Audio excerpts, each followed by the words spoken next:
Hay una pregunta que los humanos llevan siglos haciéndose. ¿Cómo lo hicieron? Las pirámides, los templos, las momias, el calendario, la escritura, los obeliscos que pesan cientos de toneladas y que están tan perfectamente ensamblados que no puedes meter una hoja de papel entre sus bloques. 3000 años de civilización ininterrumpida. 3,000 años. Para que te hagas una idea, nosotros llevamos apenas 2000 desde la caída del Imperio Romano y ya hemos perdido la cuenta de cuántas veces hemos estado a punto de destruirlo todo. Y la respuesta que siempre da la misma vergüenza ajena, tal vez fueron los extraterrestres. Yo estuve allí y no había ningún extraterrestre. Había algo mucho más fascinante. Había personas con miedo, con hambre, con ambición. Personas que cometían errores y los corregían. Personas que morían y dejaban a sus hijos un mundo ligeramente mejor que el que habían recibido. Personas que miraban el río y pensaban, ¿y si podemos controlar esto? ¿Y si en lugar de huir de la inundación la aprovechamos? Esa pregunta tan simple es el origen de todo. Y hoy te voy a contar lo que ocurrió antes de todo eso, antes de los faraones, antes de los dioses con nombre y templo propio, antes del primer jeroglífico, antes incluso de que alguien se llamara a sí mismo rey. Porque si no entiendes el principio, nunca entenderás el resto. Y el principio no está donde la mayoría cree que está. El principio está en el barro. Y el barro, como verás, lo explica casi todo. Si quieres seguir sobrevolando la historia conmigo, suscríbete. Los cuervos no viajamos solos. Esto es Cuervo Historiador. Suscríbete para unirte a la bandada. Todo empieza con el río. Antes de que existiera cualquier civilización en este lugar, antes de cualquier ciudad, cualquier templo, cualquier nombre propio grabado en piedra, existía el Nilo. Y el Nilo hacía algo que ningún otro río del mundo hacía con tanta precisión y tanta generosidad. Se desbordaba cada año en el mismo momento depositando una capa de barro negro sobre la tierra reseca del desierto. No un poco de barro, una capa espesa, oscura, húmeda, llena de minerales traídos desde las montañas de Etiopía, la tierra más fértil del mundo antiguo, renovada automáticamente cada año, sin que nadie tuviera que hacer nada para merecerla. Los egipcios llamaban a su tierra Kemet, la tierra negra. No por el color del cielo nocturno, ni por ninguna razón mística, por ese barro, por ese regalo anual del río que lo hacía todo posible. Y llamaban al desierto que los rodeaba de Esred, la tierra roja, la muerte, el caos. Dos palabras, dos colores, dos mundos separados por apenas unos metros. Y en esa franja estrecha entre la vida y la muerte surgió la civilización más duradera que el mundo ha conocido. Una civilización que duró más que cualquier otra en la historia humana. Imagina vivir en el desierto más hostileta. A tu izquierda, nada. A tu derecha, nada. Nada durante miles de kilómetros en cualquier dirección. El sol te mata durante el día. El frío te congela por la noche y el agua es más valiosa que el oro. Y sin embargo, en este corredor absurdamente estrecho junto al río, la tierra da de comer, da de beber, da vida. En algunos puntos, el valle fértil del Nilo tiene apenas 10 kilómetros de ancho. 10 kilómetros.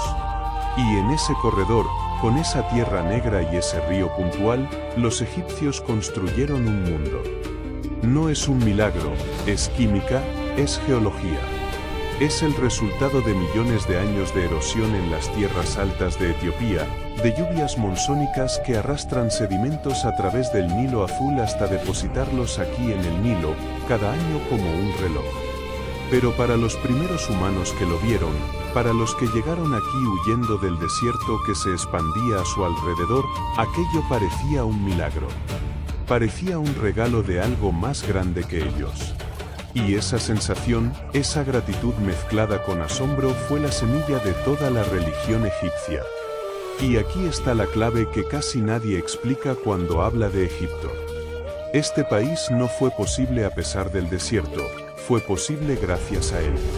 El desierto era la frontera natural más perfecta que un pueblo podría desear. Al este, el desierto del Sinaí; al oeste, el Sáhara; al sur, cataratas de roca y agua que hacían imposible navegar el Nilo en esa dirección. Solo al norte quedaba el Mediterráneo, y el Mediterráneo también tiene sus reglas. Nadie cruzaba el Sáhara por placer, nadie atacaba a Egipto desde el oeste. Las únicas amenazas serias venían del norte y del este, y para esas, con el tiempo, construyeron ejércitos.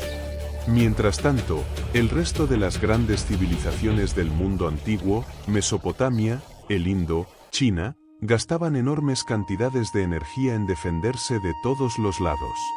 Murallas, ejércitos permanentes, recursos invertidos en sobrevivir en lugar de en crear. Los egipcios, protegidos por su desierto, podían dedicar esa energía a otra cosa: a construir, a experimentar, a acumular conocimiento de una generación a la siguiente, sin que una invasión lo destruyera todo cada 3 siglos. El desierto no era el enemigo de Egipto, era su guardián. 10,000 años antes de Cristo, antes de cualquier ciudad, antes de cualquier rey, antes de cualquier nombre grabado en ningún lugar, ya había gente aquí. No vivían en el valle todavía. No todavía. El Nilo en aquella época era un río mucho más salvaje, más impredecible, más violento. Las inundaciones no eran el regalo controlado que serían después. Eran eventos catastróficos que podían arrasar todo lo que encontraran a su paso. Nadie se instalaba en la llanura aluvial si tenía otra opción, y la tenían. Vivían en las tierras altas a los lados del valle, en las planicies que hoy forman el desierto occidental. Y en aquella época eso no era desierto, era sabana. Sí. Lo que hoy llamamos el Sáhara era entonces un lugar completamente distinto, con lagos de agua dulce, con praderas de hierba, con árboles, con animales, búfalos, jirafas, cocodrilos, tierra adentro, hipopótamos en ríos que ya no existen, con poblaciones humanas que vivían de la caza y la recolección y que empezaban a experimentar tímidamente con la ganadería. Y lo sé porque lo vi. Y lo que también vi durante siglos fue el cambio. Lento al principio, casi imperceptible. Las lluvias tardaban un poco más en llegar cada año. Los lagos bajaban su nivel. La hierba retrocedía, los animales emigraban hacia el sur siguiendo la humedad que se alejaba. Hay algo profundamente inquietante en ver cómo un mundo desaparece. No de golpe, sino poco a poco, no con una catástrofe dramática, sino con una erosión silenciosa. Los humanos que vivían en aquella sabana no vieron el final venir. Cada generación creció pensando que las lluvias que escaseaban ese año volverían el siguiente, y a veces volvían, y eso hacía todo más confuso, más lento, más difícil de asumir. Alrededor del año 5000 a.C., el proceso se aceleró. El Sáhara comenzó a secarse de manera definitiva. En cuestión de unos pocos siglos, en términos geológicos, un parpadeo, ese mundo verde desapareció, y esa gente, miles de personas distribuidas por una sabana que ya no existía, tuvo que ir a algún sitio. Miraron al este, al oeste no había nada. Al norte tampoco. Al sur el desierto avanzaba igual de rápido. Al este estaba el valle, el río, la tierra negra. Fueron al río, y allí, en ese corredor estrecho que de repente se convirtió en el único lugar habitable en cientos de kilómetros, se encontraron con otros grupos. Gente que había llegado desde el sur siguiendo el curso del río, gente del Sinaí y más allá. Culturas distintas, lenguas distintas, costumbres distintas, formas distintas de enterrar a sus muertos, de decorar su cerámica, de entender el mundo, pero todos con la misma conclusión urgente. Este río es la única opción, y aquí es donde la historia oficial comete su mayor error. En los libros de texto, todo salta directamente a los faraones. Al año 3100 a.C., al primer rey, a las pirámides, como si Egipto hubiera aparecido de la nada ya terminado, ya organizado, ya con su religión y su escritura y su arte completamente formados. Mentira. Hubo siglos, muchos siglos, generaciones y generaciones de personas que vivieron, murieron, experimentaron, fracasaron, aprendieron y construyeron poco a poco los cimientos de todo lo que vino después. Culturas que nunca encontrarás en los documentales de televisión. Culturas sin pirámides ni templos monumentales, pero sin las cuales las pirámides y los templos serían imposibles. La cultura badariense apareció alrededor del 4400 a.C. en el Alto Egipto. Ya enterraban a sus muertos con cuidado y con intención, orientados hacia el oeste, hacia donde el sol muere cada tarde, acompañados de vasijas de cerámica, de collares, de objetos que necesitarían en el más allá. La idea de que la muerte no es el final, de que hay algo después, de que los vivos tienen obligaciones con los muertos. Esa idea que atraviesa toda la civilización egipcia durante 3,000 años empieza aquí con gente que ni siquiera tiene nombre en los registros históricos.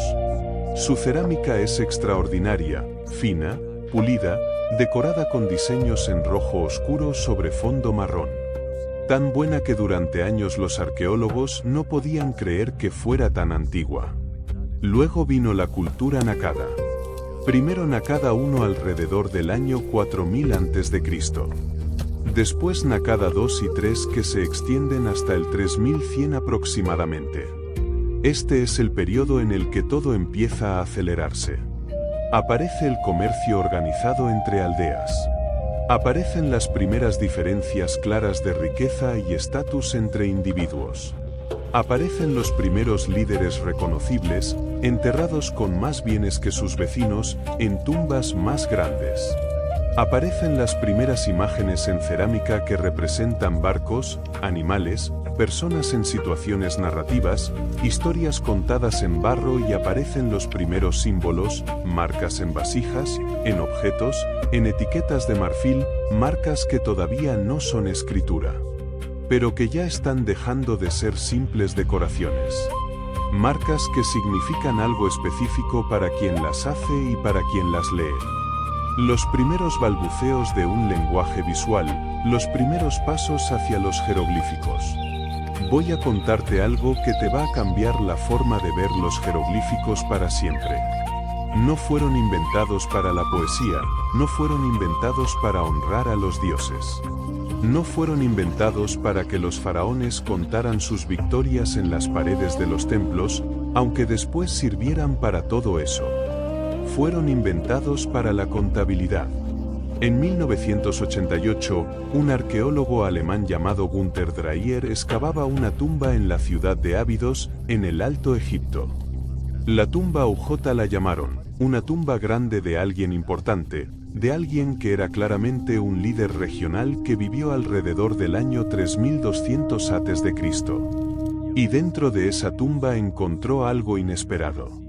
Pequeñas etiquetas de marfil y hueso atadas a jarras y sacos de mercancías con marcas grabadas, marcas que resultaron ser los primeros símbolos escritos conocidos del antiguo Egipto, datados alrededor del 3200 a.C., anteriores incluso a los primeros textos sumerios de Mesopotamia, que durante décadas habían llevado el título de escritura más antigua del mundo. ¿Y qué decían esos primeros textos de la historia? ¿Qué mensaje tan importante mereció ser el primero en ser grabado para la posteridad? 2 jarras de aceite para el rey del almacén número 3. Bienvenido al origen de la escritura humana. Un recibo de almacén. Pero no te rías o ríete, está bien, la ironía lo merece. Pero después reflexiona porque ese recibo de almacén fue posiblemente la revolución más importante de la historia humana, más importante que la rueda, más importante que el fuego que ya existía, más importante en términos de consecuencias civilizatorias que casi cualquier otro invento que puedas nombrar. Antes de la escritura solo puedes gestionar lo que puedes memorizar. Un líder puede controlar lo que su mente es capaz de retener. Unos pocos cientos de personas, unas pocas docenas de transacciones, unos pocos acuerdos.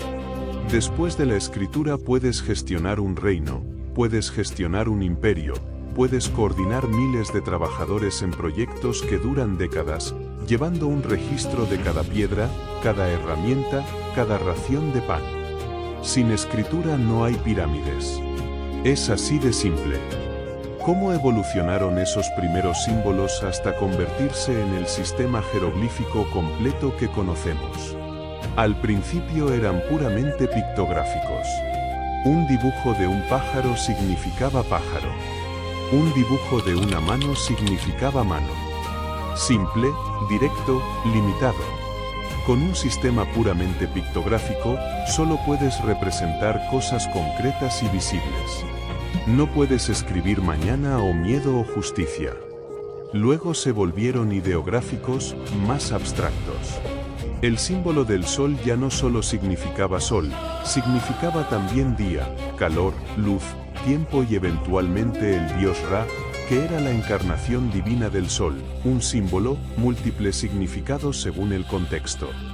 Y finalmente, el paso genial, el que convirtió la escritura egipcia en un sistema verdaderamente completo. Los fonogramas, símbolos que no representan objetos ni ideas, sino sonidos. El dibujo de una boca no significa boca, sino el sonido R. El dibujo de un abrazo no significa brazo, sino el sonido A. Combina sonidos y puedes escribir cualquier palabra, incluso palabras abstractas, incluso nombres propios extranjeros. Los egipcios no eligieron entre estos tres sistemas. Los combinaron todos en uno. Usaban pictogramas para lo evidente, ideogramas para los conceptos, fonogramas para los sonidos y además añadieron determinativos, símbolos mudos al final de las palabras que indicaban la categoría conceptual a la que pertenecían para evitar confusiones. Es un sistema complejo, hermoso en su complejidad y esa complejidad fue también su debilidad. Cuando la civilización que lo creó desapareció, nadie supo leerlo durante 100 años, hasta 1822, hasta que un joven francés llamado Jean-Francois Champollion, usando la piedra de Rosetta como clave, el mismo texto en griego, en demótico y en jeroglífico, descifró el código. No estaba descifrando un lenguaje muerto. Estaba reabriendo una conversación que llevaba 14 siglos interrumpida y lo primero que leyó claramente al otro lado de esa conversación milenaria fue probablemente algo sobre inventarios, impuestos o transacciones comerciales, un recibo de almacén. La escritura siempre vuelve a donde empezó. Mientras todo esto ocurría, mientras las culturas predinásticas se desarrollaban y la escritura daba sus primeros pasos, el Nilo era un país unificado. Era dos mundos distintos que compartían un río, pero poco más. El Alto Egipto estaba en el sur, donde el río es estrecho y las riberas son montañosas, encajonado entre acantilados de caliza y arenisca. El paisaje era más austero, más dramático. Sus gentes eran más guerreras, con una tradición de jefes locales que se imponían por la fuerza y que llevaban siglos compitiendo entre sí por el control de los recursos del valle. Su símbolo era el junco. Su corona era blanca, alta, icónica, con forma de mitra. Su diosa tutelare era Nekbet, el buitre. El Bajo Egipto estaba en el norte, en el delta, donde el Nilo se divide en múltiples brazos antes de llegar al Mediterráneo. Un territorio completamente distinto, plano, pantanoso, húmedo, extraordinariamente fértil en muchos puntos, pero difícil de controlar. Pescadores, agricultores, comerciantes que llegaban por mar desde el Mediterráneo. Una cultura más abierta al exterior, más acostumbrada al intercambio. Su símbolo era el papiro. Su corona era roja, plana, con una curiosa espiral elevada al frente. Tu diosa tutelare era Watet, la cobra, junco y papiro, corona blanca y corona roja, buitre y cobra. Dos sistemas de símbolos tan distintos que cuando finalmente se unificaron, los egipcios no eligieron uno. Los combinaron. El faraón unificado llevó las dos coronas, el pestent, blanco por dentro, rojo por fuera, junco y papiro juntos en los cartuchos reales hasta el final de la civilización egipcia. 3000 años después, el faraón seguía siendo llamado Señor de las dos tierras. Eso habla de cuánto pesó siempre esa división original. Durante siglos, el Alto y el Bajo Egipto convivieron sin unificarse. Comerciaron. El sur tenía acceso a los recursos del África interior, el oro, el marfil, los usuarios exóticos. El norte tenía el Mediterráneo y sus rutas comerciales.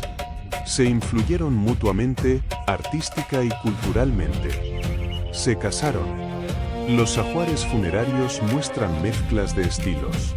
Y también pelearon las ciudades del sur que controlaban el río, controlaban el flujo de mercancías hacia el norte. Las del norte que controlaban el delta controlaban el acceso al mar. La tensión entre ambos polos era permanente. Alrededor del año 3200 a.C., en el periodo final de Naqada III, algo empezó a cambiar. Los líderes del sur se volvieron más agresivos, más organizados, más ambiciosos. Las ciudades de Heracópolis y Abidos emergieron como centros de poder y comenzó un proceso de expansión hacia el norte que tardaría generaciones en completarse. No fue una guerra relámpago, no fue una batalla decisiva, un buen día que lo cambió todo de golpe. Fue un proceso lento de décadas de presión acumulada, de alianzas y traiciones y campañas militares y matrimonios estratégicos. Hasta que alrededor del año 3100 a.C., un rey del sur decidió que ya era suficiente, que no le bastaba con la mitad, que quería las dos tierras. Lo que ocurrió a continuación, lo que ese rey hizo, cómo lo hizo y lo que sus sucesores construyeron sobre esa unificación, te lo cuento en el siguiente episodio. Egipto no fue un accidente, fue barro, desierto y miles de años de personas que aprendieron a aprovechar ambos. Sin ese río no hay faraones. Sin esos siglos invisibles de culturas predinásticas, no hay pirámides. Sin ese recibo de almacén en la tumba UJ, no hay nada de lo que viene después. El próximo episodio, el primer faraón, la paleta de Narmer y la pregunta que los arqueólogos llevan 100 años debatiendo sin ponerse de acuerdo. Yo lo sé. Estuve allí. Esto es Cuervo Historiador. Suscríbete para unirte a la bandada.